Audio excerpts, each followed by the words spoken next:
রমেশ, রমেশ তো নাই। আপনি কেডা গো? আমি রমেশের খালা। খালা? কোন খালা? পুপ্পাড়ার খালা। পুপ্পাড়ার খালা?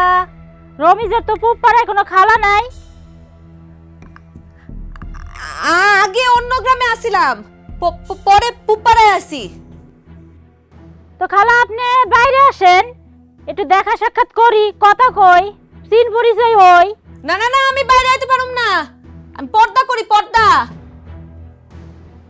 আমি কি বেগানা পুরুষ? আমিও তো মহিলা মানুষ। আসেন, বাইরে আসেন, কথা বলি। না না, আমি বাইরে আইতে পারুম না। আচ্ছা, আমি রমিজের ফুফু, ওরে কয়েন আইছিলাম একটু তেল নিতে।